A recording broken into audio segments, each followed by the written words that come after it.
Welcome to Forensic Friday. Where we examine the intersection of true crime, psychology, and the heart of being human in the middle of it all.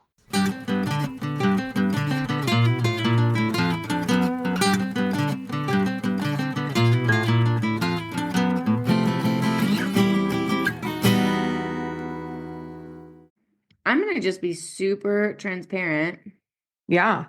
I'm exhausted Oh, I know you're so tired, dude. all the time. Welcome to the exhausted, pregnant, working mama thing. It's hard. It's wild. I'm like, does it get it at all any easier? Nope. I will Cool. say you have been extra zesty, which I'm enjoying. Yeah. Well, I had to apologize to our team for giving the hand gesture of wrap it up, basically. Well, let me set the So, stage for what's happening. So I go in because my boss said, hey, but you're going to set the stage, but you got to remember, I wasn't trying to get people to. I Okay, know okay. that they knew that. But yes. Okay.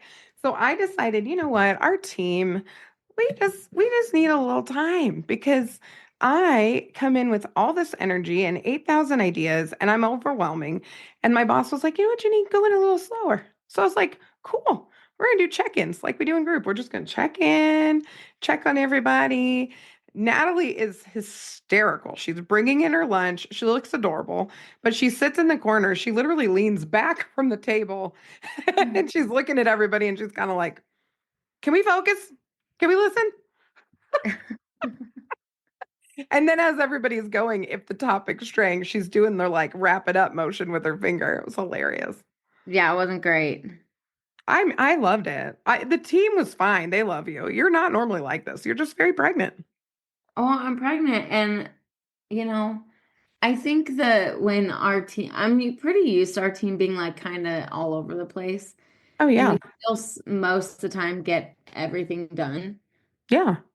But because you were like, we're going to do check-in, my brain for some reason was like, we are not deviating from check-in. And then there was deviation from check-in, and it was driving me nuts. You are so funny. In I was fairness to you, I asked you to help me rein in the meetings. So I tried, and then everyone's like, Natalie's psycho. You were my enforcer in that moment. We just needed to like put our heads together about maybe not today. Let's be relaxed today. But But I would have been relaxed if they kept doing check-in. I hear you. I hear I you. wanted everyone to get checked in. Well, and here's part of it too. When you're pregnant, I remember this because I ran groups Hmm. pregnant. Hmm. I did all the way up. I went into labor in a group. So I remember this. And one of the things that I can recall is being just overstimulated a fair bit, partially because I was hot. And you and I hate to be hot. I hate it so much. You hate Oh my it. gosh. That It progesterone drives me is nuts. racing in your system, and you're just hot and tired and over it. Hmm. Hmm. Did you ever watch the movie? Oh shit, Harriet the Spy. No.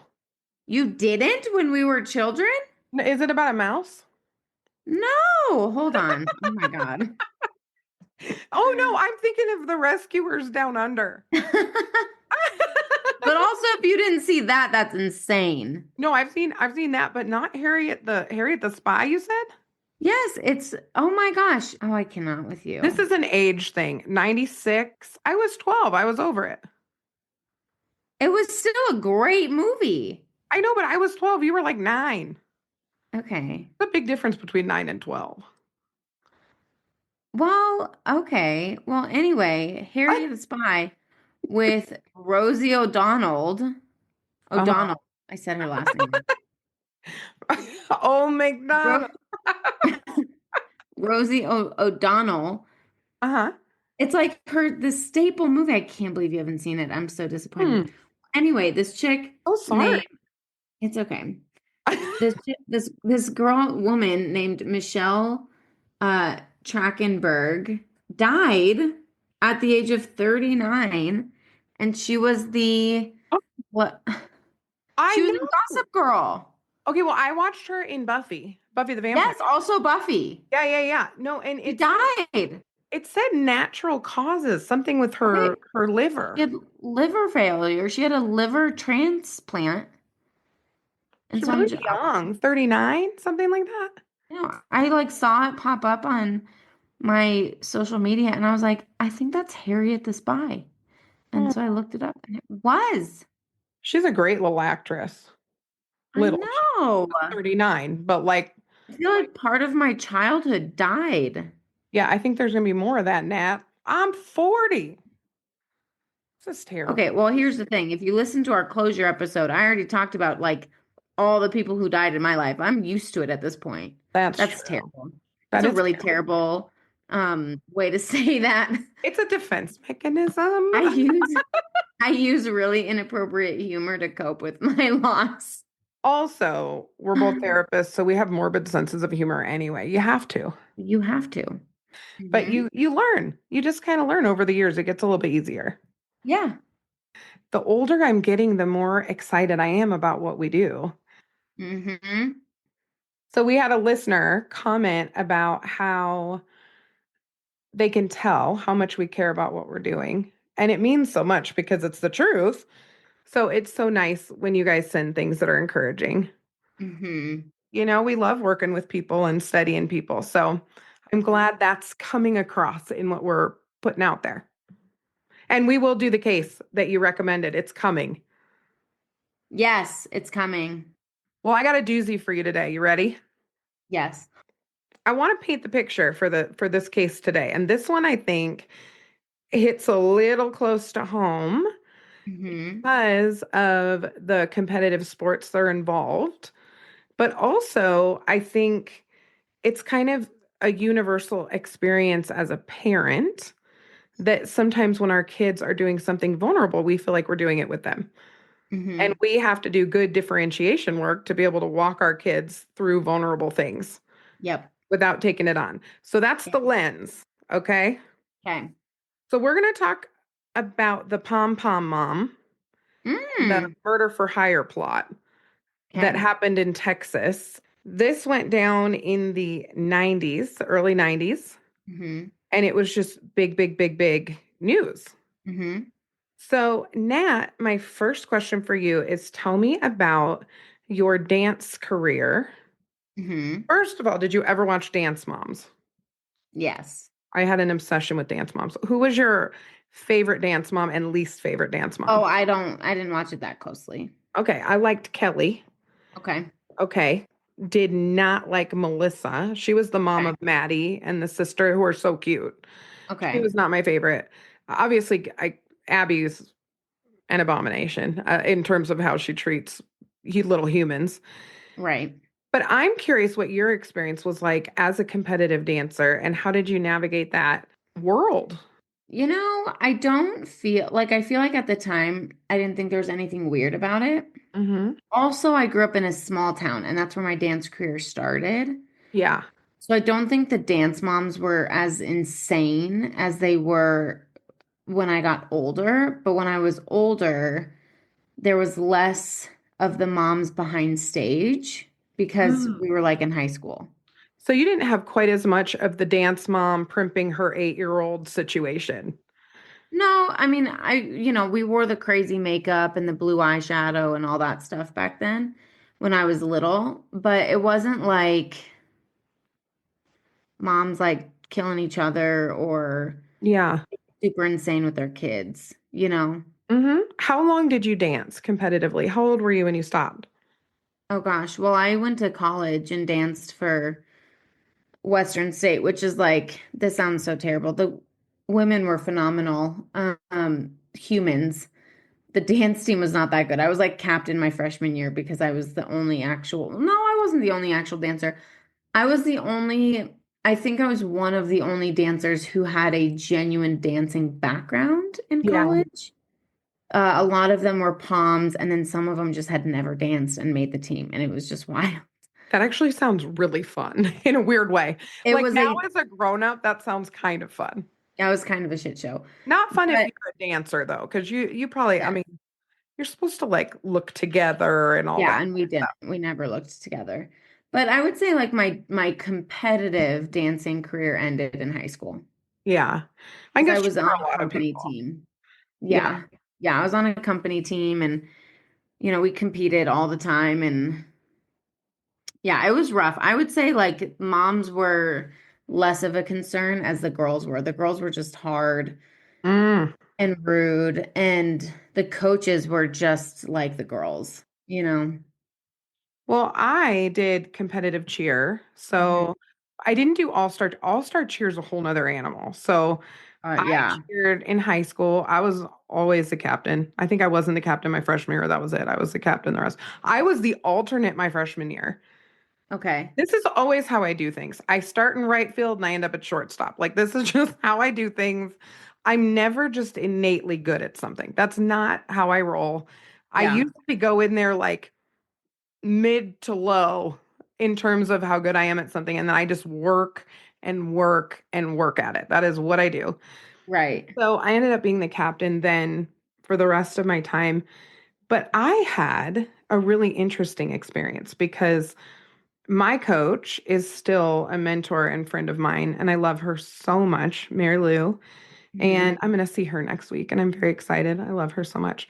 Um, I learned so much about myself cheerleading, but my mom, even though my mom actually helped coach a little bit as I got older, like she helped with the younger girls, um, we didn't have a ton of like parental interference, but we did have occasionally like battles between the girls and then our classmates would get involved. Ironically, our cheerleaders were some of the best athletes at our school. So our Yeah. Yeah. cheerleaders would win state, but like and our basketball team was very good. Football team, you know. I remember this was when I knew I was a bit of a sasspot because I was not a sasspot growing up, Okay. but there was a football coach who came unglued at the cheerleaders one time because we did the wrong cheer at the wrong time. Now, I ran the cheers, okay, because I actually know football. Sure. Here's the problem. We did an offensive cheer, we were on defense, okay? We were never on offense. We Mm. just were never on offense. We were always on defense because we sucked. So Uh-huh. the coach is screaming at the girls, which was so inappropriate. All the No. parents were pissed. And I looked at him, Natalie, Hmm. walked on up to him, and I said, Sir, Shut I'm up. pretty sure it was wishful thinking because Mm. we are never on offense. I Hmm. think we just started an offensive cheer in hopes that maybe we would score something. Yeah. That'd be incredible. So that went over like a lead balloon. It was a little bit disrespectful, but also he was screaming at my people, which I don't take well to. Oh, But I was an All American and I got to do some really fun stuff I with was All-American dancer. I know. UDA or NDA. NDA. Oh, I was an NCA, true, All I did Star. NDA and I went to Hawaii to dance Oh, in the hula bowl.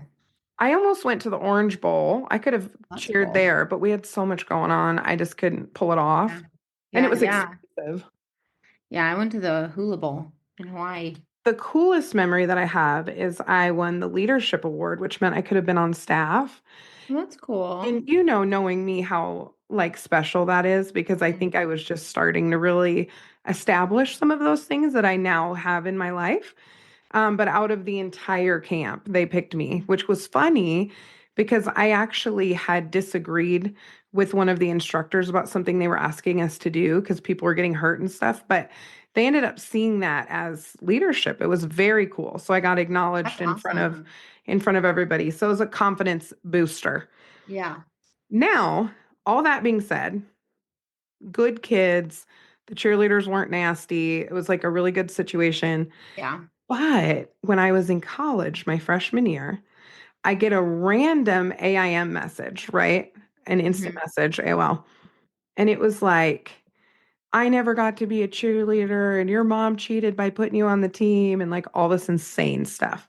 And Hmm. it was an anonymous message. And I was like, this is creepy. Like, who is this? I still don't know who it is. So I had to explain, like, actually, my mom didn't coach until like my sophomore year and I was an alternate. So, no, that's not actually how that worked. And whatever. And I ended up I was very kind to the person, but I didn't know who it was. And they had been cut and were still very upset about that, I guess, like 4 or 5 years later. Mhm. So I say that to say it's intense when we have these sports and the parents are involved and there's so much money involved and people are traveling all over the country and Yeah. it gets a little bit nuts. Yep. Okay. On another level in Texas. So all of this stuff that I'm about to go over with you Yeah. happened in Channelview, Texas. So this is like Friday Night Lights territory. Did you watch Okay. Friday Night Lights? Forever ago. Oh my gosh, it's so good. But this is what I did times a million. Like it's just different in the South. It's different in Texas. Mm-hmm. Super, super competitive. And so I want you to think about your sweet daughter on the way, baby Gray. Mm-hmm. Imagine that moment, the moment of waiting with your kid to find out if they made the team. They put their blood, sweat, and tears into something. They're trying so hard. Their hopes are up so high. And typically, school teams at least will post the team on like a Friday. You have camp all week, and then they post the team. And you watch your kid go in, and then you watch your kid come out. And Mm-hmm. maybe their name wasn't on the list, and their shoulders are hanging, and they're right. Mm-hmm. What comes up for you if you picture that, even for Baby Gray, who you can't even picture Baby Gray yet? But I what do you think know might come up that she didn't make it. if they don't make it? Yeah, they work so hard, they try so hard. It's sad. I'm bummed for her. So sad. And then what if it happened again the We next, pivot. but the next year, it's like, okay, babe, you can do this. And your kid goes, I can do it. And they put in a whole nother year. Mm-hmm. And then you're in the same parking lot, Mm-hmm. walking out of the same car, walking into the same gym, and Mm-hmm. your heart's beating so fast, and you see your kid come out, and their shoulders are hanging again. Bummed. Bummed, right? Yeah. Okay, Be bummed, and I'd be like, let's pivot. We're doing something different. we're gonna pivot. This isn't your thing, and that's okay. Totally. So some people cannot sit in the Pivot. discomfort of their children's disappointment. No. Typically, they can't sit in their own or their children's. Mm-hmm. This is one of those stories. Okay. This story really gets at what happens when a mother is really, really, really enmeshed with her kiddo Mm-hmm. and can't do the thing you just said, which is be sad with them. Uh-huh. But instead, we decide, yep, this is unacceptable. My daughter's not going to get disappointed. I'm not going to get disappointed. I'm going to do something about it. Right. So let me introduce you to Shanna Holloway. Okay. Okay, so in 1991, she was not chosen for her junior high, not even high school, junior high cheerleading squad 2 years in a row. Mm-hmm. Okay, her mother, Wanda Holloway, was a 36-year-old devoted, which is funny. Mm-hmm. I have so many thoughts about that. Devoted to what? Devoted to her children. Is that a Right. euphemism? I would use obsessed. Um, Mother of two who served as an organist at the local missionary Baptist church, because why not? Okay. Okay. So she literally plays the organ at the church. She was married 3 times, Okay. and she would talk about cheerleading to anyone who would listen. She was like known for this. It was like all she could talk about. Okay. Which my brother would say that's all my mom and I talked about in high school, but whatever. I Right. think some of that's normal, but this chick would tell everybody everything at all times. Okay. Okay. After Shanna didn't make the team, her mom, Wanda, allegedly contacted her former brother in law, Terry Harper, and offered him diamond earrings to, quote, never see Verna Heath in Channelview again. He agreed, but then immediately called the Harris County Sheriff's Office, and Okay. he agreed to wear a wire to gather evidence against Holloway. Oh boy. Okay, so Wanda tried to cook this deal up with her ex brother-in-law. Okay. Okay, Hmm. so he gets wired up and continues to talk with her to gather evidence Hmm. for the sheriff's department. Hmm. And they do this a lot with murder for hire plots. We've all seen this on 2020, right? Where Right. if somebody comes forward, they typically record these conversations. If you have enough of them and there's a plan, and certainly when money changes hands, Hmm. then you have an actual charge. Like you have enough evidence to go after somebody. Yeah. In one of the calls, she gave Verna's address. So Verna was the other gal's mom. So the reason that Wanda was targeting Verna Hmm. Heath was because Verna's daughter Amber made the team those 2 years Okay. when Shanna didn't. So Wanda's thought process is if not for Verna and Amber, my daughter'd be on the team. So that's where her fixation landed. And that's when she reached out to her former brother-in-law, offered the earrings to never see Verna Heath in Channelview again. Okay. So her thought process was if we kill mom, daughter will be so distraught she won't cheerlead. And then her daughter could be on the team, which is Okay. unhinged. It gets a little bit worse. So in one of the calls, she gave him Verna's address and daily routine, and they settled on their little prices, their little contract. Okay. Hmm. Hmm. $5,000 to kill the daughter, Amber Heath. So she Jeez. didn't just threaten the mom. I didn't know that part. I wrote OMG next to this. This The is girl. insane. And $2,500 for the mother. Okay. Okay. They Mhm. met up in a parking lot 2 weeks later and settled on only getting rid of Verna. Okay. Wanda, who's very unhinged, talked about how bad to the bone the hitman would need to be. And Wanda gave Terry a pair of diamond earrings for a down payment. Your face is so funny. All this just so her kid can make a team? Yep. Just so her daughter, and again, this is a completely unhinged plot. Okay. Right. There's no reason to believe that Verna dies and they go, oh my goodness, Shanna, we made a mistake. You're on the team. Are you kidding Right. me? Oh But my in her God. brain, that's what she really thought would happen. If Does not for does Verna. this mom have any criminal history? No. Devoted, She's clean. just this obsessed. She's this obsessed. That's nuts. This is not uncommon with mothers and daughters. I'm going to come back to this. To this extent, yes, very uncommon. But the dynamic of a mother living through her daughter, particularly in high school, Mm. not uncommon, Yeah, you're not wrong. right?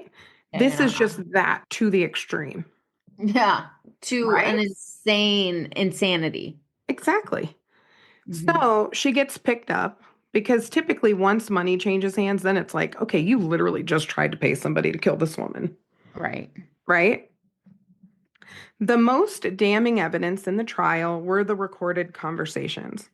In these recordings, Holloway Hmm. frequently talked about her desire to have Verna killed. So there were all these recordings of, her little plans, why she wanted Verna dead, her routine, the payment, all the stuff. They had all of it on recording. And remember, Terry Harper was not going to kill Verna. Terry Harper was like the middleman. So the down Okay. payment was, hey, I'm going to pay you this. You find the hitman, and somebody else is going to do the deed, right? And they decided they were going to kill Verna, not the daughter. Hmm. That's where they landed. Okay. Okay. So the other big piece of evidence, so you have the conversations, then you have Terry Harper's testimony. Because Hmm. Terry Harper went straight to the sheriff's department, he Hmm. really didn't have a motive, an obvious motive to go after Wanda. Hmm. Basically, he was like, geez, this is nuts. I don't want to be tied to this. I'm going to go right to the police. So Hmm. that's pretty strong evidence. He was worried that this would happen. And if she didn't go to him, who would she go to and would it happen? Right? Right. So here's the defense's strategy. Here's what the defense put forth to try to get Wanda off. The first is that Wanda was just venting, Okay. that she was not serious about the plot and was just venting her frustrations about the intense cheerleading competition. So, kind of like the equivalent of, oh, I wish she would just die, or something like that. Right. Okay, problem is, that's not what she said. What she said was, hey, Terry, go find somebody to kill her, right? Right. The other piece of kind of smoke and mirrors, right, was the idea that she was being framed by her ex husband. So the ex husband is Tony, right? Terry's the brother, the Hmm. brother in law. Tony is her ex husband. They suggested that Harper's motive to frame Holloway was due to their bitter divorce and custody battle years before. Okay. That's a decent, like, Yeah. there's a little bit of a interesting thing there. I would still wonder. Yeah.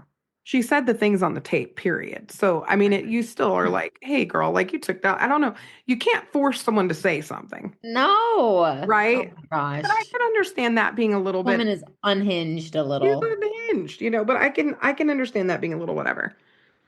So, one other sticky wicket in the trial, okay?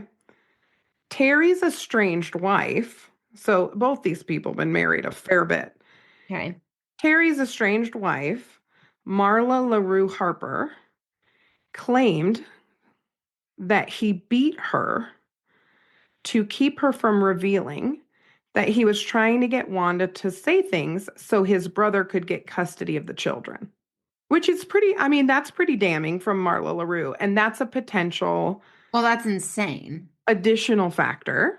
Right. Does that change how you feel about the case or how you see it? I'm going to be super transparent. My whole view of the case is that it's like one big cluster F. You're not wrong. If So here's what's funny. I'm being honest, like I'm sitting here and I'm like, it's just all, and it's all, I can't believe that it's all over this. Well, here's what's funny. So I was reading in bed, Mhm. doing all my research for this, right? And I'm like Mhm. telling Garrett, poor Gary, he's just trying to go to sleep. And I keep smacking him. I'm Like, like, please stop. Gare, what do you think about that? I think both are true. She did the thing. Also, it was kind of convenient that that thing also helped her husband get custody. Yeah. Or, sorry, helped his brother get custody, Right. Right. right? Both can be true. Yeah. This is the Yeah. critical thinking piece, right? Like, okay, dude, like, Fair. go take him to court. He beat you over this thing. Yeah. Both can be true, though. She Yep. could have said the thing and he still could have seen an opportunity to use this to help his brother get custody of the kids. It's not Right. one or the other. Right. Right. Right. But in court, it's almost always one or the other. That's how they try to persuade the jury, Sure. right? Hmm. So she ended up having two trials. Okay. The first trial, Wanda was convicted for solicitation of capital murder in 1991, and she was sentenced to 15 years in prison. The problem with that is one of the jurors was on probation for a drug related felony and shouldn't have been allowed on the jury. So it was a mistrial. How did they miss that? I don't know. I'm pretty sure you have to like sign paperwork about this stuff when you are on a Yeah. trial. Dude, I wanted to be on a trial so bad and they wouldn't keep me just because of my job. They tried to keep me when I first had Mac. It was Hmm. 2 weeks after I had Mac. And I was like, I'm going to need a breastfeeding room and I'm going to need blah, blah, blah. And I was a diva. I wrote all over the piece of paper all the reasons I couldn't be there. Hmm. And they were like, we have a breastfeeding room. So then they took me in there and I was like, listen, people, I'm a domestic violence therapist. Yeah. I have lots of very strong opinions, none of which I'm going to tell you about right now. And they kicked me right out so fast. They sent out a firefighter's wife and then me. Oh I yeah, no. would love to be on a jury when it pays me to be there. I tried to get on a jury because Well, that's adorable. well, I had already taken the day off and I was like, well, If I'm already here. I'm already here. I want to do the thing. And then they were like, what do you do for work? And I was like, I read police reports. And they're like, you're gone. It was an assault case. Think about how annoying people are, though. I mean, I love people, but Yeah. imagine you're on a jury with these people and you're stuck with them. Like, think about the Koberger case. It's like, this is going to be No, your I know. month, It's probably. crazy. I Oh my know. gosh. And you can't control what How case long? they put you on, I know. which is wild. And It they would have pay, been done in a day. Mine would have been done in a day. well, and they pay you like pennies. I mean, like $50 a day, maybe, or something like that after a certain point. Oh, I know. It's nuts, but I know, but it would be very interesting. Yes. Anyway, so they Okay. got through the Anyway, first trial, mistrial, because they Homer had had someone with a drug charges. related felony. Yeah. So she pled no contest, and her new defense attorney helped her negotiate a plea deal. She Hmm. was sentenced in 1996 to 10 years in prison with a fine of $10,000. She Okay. also settled a civil suit filed by the Heath family and agreed to pay $150,000 to the victims.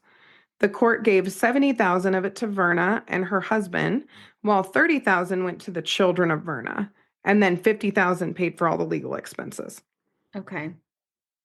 We kind of know why the defense failed. The defense failed because their evidence was not strong enough, Hmm. because the prosecutor's evidence was so strong, Hmm. and they just couldn't poke enough holes.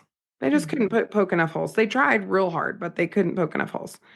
One of the things that is highly frustrating in this case to me, Holloway was released on March 1st, 1997, after serving only 6 months of her sentence. Mm. You know, and she was gonna have someone killed. That's a big freaking deal. A huge deal. But she only served 6 months. Mm. That's it. But she was given 9.5 years on probation, which that's a pretty long time. Yeah, but did she get off early at all? Yeah, she was supposed to serve. Oh, off probation early? Yeah. I don't know. I Okay. don't think so, probably when they let her out of prison that Okay. early, Yeah. but it's possible. And then 1,000 hours of community service. I've seen some of our guys go to jail for much longer for way less. I know. So that's a little bit weird to me, too. Yeah. I don't know how you have justice in a case like this. I actually think the civil suit, in some ways, was more justice because she had to pay. And Hmm. that family, like when you find something like that out, it's terrifying. Yeah. It's so scary. They probably needed therapy, all the things, Yeah. right? Well, I can't remember the case. It was early on, but that happened another time where the criminal case wasn't very justifying, but it was the civil case that was. Yeah. I can't remember what it was though. Oh, it was OJ. Yes. It was OJ because he was Yes. innocent. He was Yes. found not guilty. He was not innocent. He was found God. not guilty. But then he had to, come correct with some restitution Civil and stuff. Yeah. all the civil stuff. Yeah. Yep. That's it. So I want to talk about Shanna for a minute, Mm. the daughter, Mm. because the mom is giving, who's the figure skater? Tanya Harding. Oh, It's okay. giving all kinds of like Tanya Harding vibes, Okay. but like if Tanya Harding was a cheer mom. Right. Right. But it's like I'm just gonna like have some people just mess this chick up, and then Right. and then I will be the queen, right? Right. So Shanna is now 47 years old. She was Hmm. 14 when all this happened. Girl, she didn't even want to be a cheerleader in the first place. She got pressured into it by her mother. Mm. And all of this Mom was a psycho. media, notoriety, all this stuff had a super negative effect on her life, as you can imagine, Yeah. right? Mm. And her mom, Wanda gets dubbed the pom pom mom, Hmm. but it did bring up a lot of interesting discussion around the dangers of excessive parental ambition. Mm. So I read the most interesting research a couple years ago because I was counseling a bunch of parents who were doing the real competitive sports, the traveling every weekend, Saturday, Sunday tournaments, younger brothers getting dragged around by the nose and 100 degrees, like all those things.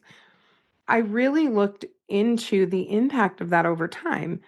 And I Mm, can't remember the statistic. I tried to find it, but I found a statistic about the percentage of college athletes who quit within 1 year, mm, and they hate their coach and they're done. So they mhm. spend their entire life preparing for a scholarship that may or may not come. And then if they actually do get the scholarship, most athletes quit. And a lot of times it's because of the coach and the pressure and they're just done. Yeah. They're just done and they don't have their parents forcing them to do it anymore. Mm, So my question for you would be, how can we take this as kind of a cautionary tale, not just about murder for hire, but mhm. about how to parent our kids in a way that we're not living through them? That's a really tough question because I think, I mean, it's, I've said this before. Sorry, I'm repeating myself. It starts with like self-awareness. You Mm-hmm. know, like I'm pregnant with a girl, Hmm. and yes, I have all these ambitions for her. If she doesn't want to do any of them, she doesn't want to do any of them, Oh, yeah. right? And so I think it's, moms like that, like this, Mm-hmm.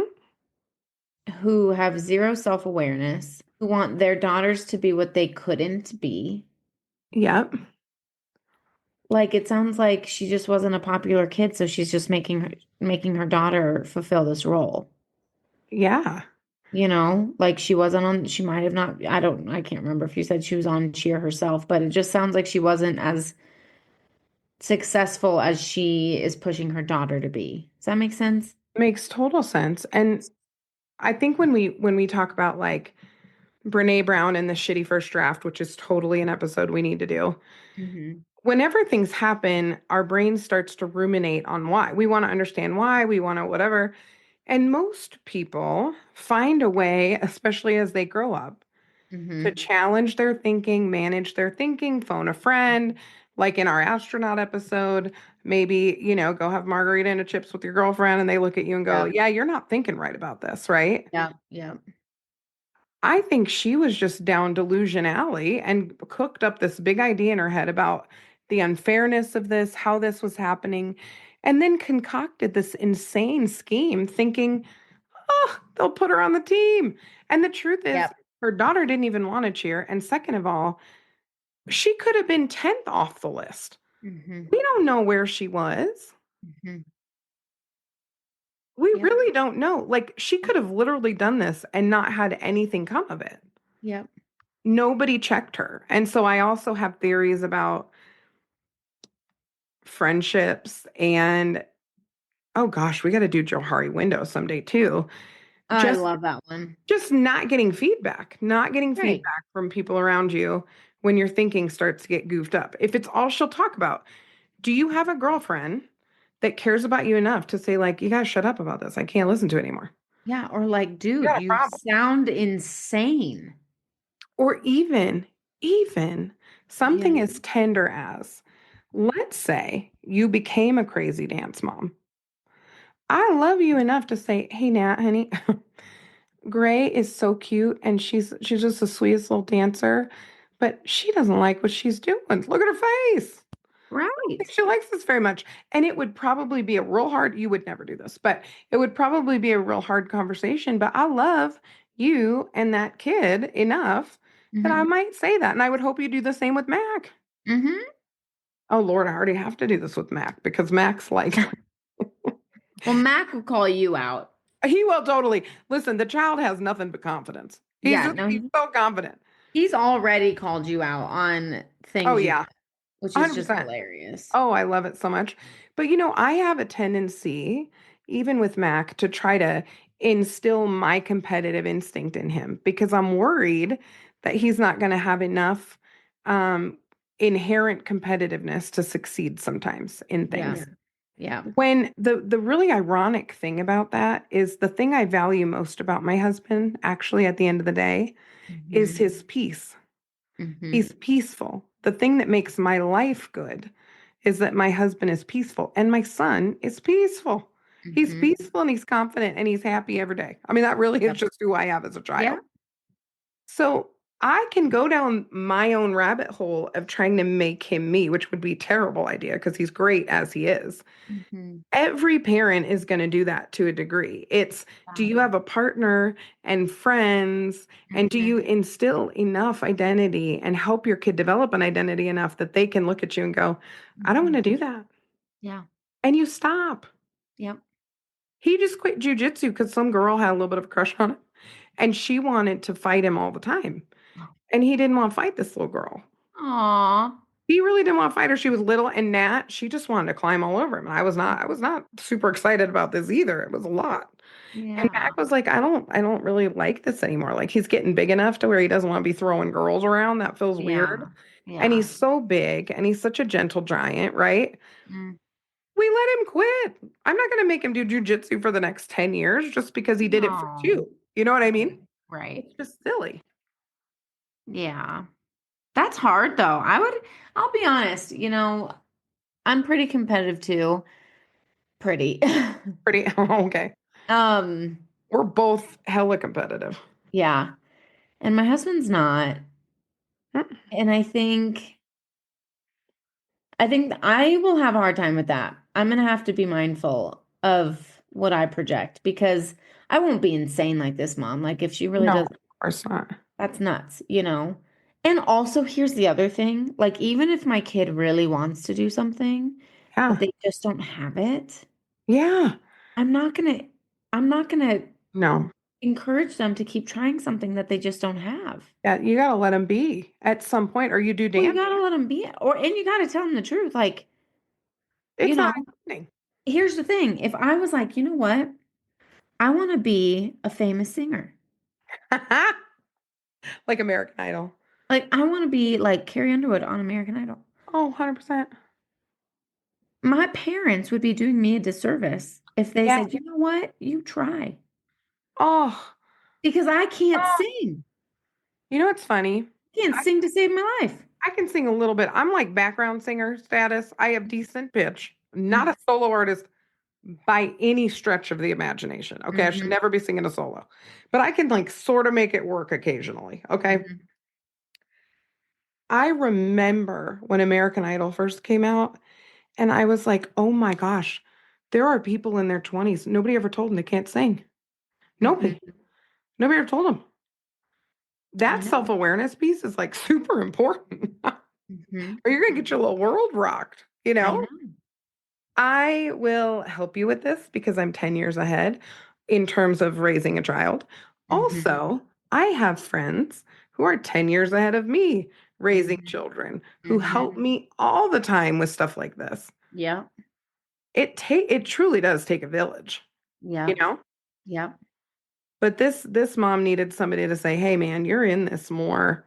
Oh, there was Mm-hmm. this great show. Oh, what was it called? Cheerleader Nation, I think. And it was this high school team that wins all the time in Kentucky. They win the national championship all the time. And it followed this mom who's a coach and her daughter. Mm-hmm. And the parents were a little bit nuts. Mm-hmm. They were, and Kentucky's kind of the same, right? I mean, they're Friday Night Lights, cheerleading, all the things. But I remember watching some of the moms and just being like, that pressure is just not good for people, It's not. you know? Well, and I think it's not good. I think there's a time and a place for it. Like Yeah. think of some athletes, and I'm like, if they needed that structure and some of that pressure to go, but they also were really invested in their own journey Mm-hmm. with it. You know what I mean? Yes, absolutely. And so, but like all the stars have to kind of align. Yes. You know, if I was a good dancer, I wasn't the best dancer. Oh, yeah. Yeah. And I think if I were to have been the best dancer, I probably would have tried to take it a lot further. But I wasn't, and I had to accept that reality. And my parents also lived in a normal reality, and they're Yeah. like, she's just not the she's good, Well, but yeah. she's not the best. But also, we have to make decisions for a whole family. And so, one of the things I've had to tell families that I've worked with and couples, Mm-hmm. it's like they're stressed about money. They never see each other. But Mm-hmm. Johnny's on this insane soccer team and they travel every single weekend. The family's split up. It's just nuts. And I think sometimes for the good of the family, Hmm. that level of ambition. And if we know that a lot of college athletes quit in the first year, what are we doing? Oh, I And there know. are people spending 20 grand a year just so their kid can play a sport, club sport. Yeah. You know who we should have had on here? Who? My brother. Oh, the hockey. Hmm. Because he was that good. Oh, yeah. He was Yeah. that good. And I think the pressure got to him, Yeah, of course. Of you course. know? And I even look at him and, my parents were invested in both of us and both of our sports and all that. But Sure. again, I wasn't the best. I was good, but I wasn't the best. Yeah. Mason was the best. Mm, And it was hard on him. I think it was really hard on him because really that hard. fear of if you're not successful, if you don't make it to the top, like what does Yeah. that mean? What does that mean about you? You know? Oh, yeah. We had this guy work with Mac for a little bit because Mac is a little bit ambidextrous. So he's like a lefty batter, lefty golfer, throws right, and his little brain just can't. I mean, that Mhm. first of all, he's huge. So he's Mhm. growing into his height. His feet are huge, like Mhm. his daddy's. So it takes longer for kids to get coordination when they're big like that. He looks older, so Mhm. coaches tend to think he can do things he can't do. And so Mhm. we took him to this like wonderful guy to do some just Mhm. one-on-one stuff to figure out, is he a right-handed or left-handed thrower? I don't Right. know. I Right. don't want to tell him the wrong thing. I'm gonna goof him up. Right. So we had him work with him and he had the best approach and it was very relaxed and fun. Mhm. But one of the things that the young man told us, and he was playing in college, he said, if you push a kid too quick, you actually screw up their development physically. That's why they Mhm. have pitch counts for Mhm. kids playing baseball and flag Mhm. football a little bit longer so they're not taking as many blows to the head and everything else. And I remember just thinking that really makes sense on so many levels, like a brain level, a body level. Like they just need a minute, you know? And I am all about sports. I think every kid should play a sport, to be honest, when Right. they're real Right. little, not super competitively, but just to be humbled a little bit sometimes and deal with it, Yeah. deal with adversity, feel Yeah. uncomfortable running and keep running sometimes. Like these are just good skills to have, Yes. Yes. you know? But if you're a listener and your kid is doing club sports, good for you. But Mhm. if it's creating a nightmare situation in your Mhm. home, I've never met a kid who has done competitive sports who thinks it's worth the stress in the family. And Right. I've talked to a lot of them. Yeah. And a lot of them would say, my parents fight all the time. I'd rather just not be on a plane playing the sport. Right. You Yeah. know? And Yeah. sometimes what people do is they put 50 grand into the volleyball career in 3 years, hoping to save, 50, 60 grand in college. And it's like, we don't, that's not even a guaranteed thing, Right. you know? So anyway, those are some of my thoughts, Yeah. That's a developmental thoughts. crazy case, dude. Isn't that a crazy case? And I'm so glad that Miss Verna is still with us. And Yeah. Hannah's okay, and Amber, Verna's daughter, is okay. Like, thank Yeah. God no one was Yes. hurt. That's insane. Honestly, the person who was hurt might have been what was her name? Marla LaRue. Yeah. Sounds like she's the Oh. one, or I think her husband might have done that to her. Well, yeah, no kidding. I think, the trauma of all that, it's really scary, It's scary. So So anyway, for sharing that one. That one's nuts. I know it's kind of a crazy Oh, story, but a little bit lighter too, in that nobody was seriously hurt or murdered. So you're yeah, welcome. exactly. You're welcome. You're welcome. All right, friends. Yeah. Here's to not peaking in high school. Peaking in different ways. Peaking, don't peak in high school. Yes. You You be your know, best self and you do what you want to do. Have fun. yeah, and then, keep evolving your whole life. That's good too. We don't need to stay Fun. the same thing forever. No. So thanks for joining Oh. us, and we'll see you soon. And as always, Bye, forensic friends. I'm Janine. And I'm Nat. And as always, thanks for listening and join us next week for more crime, psychology, and heart.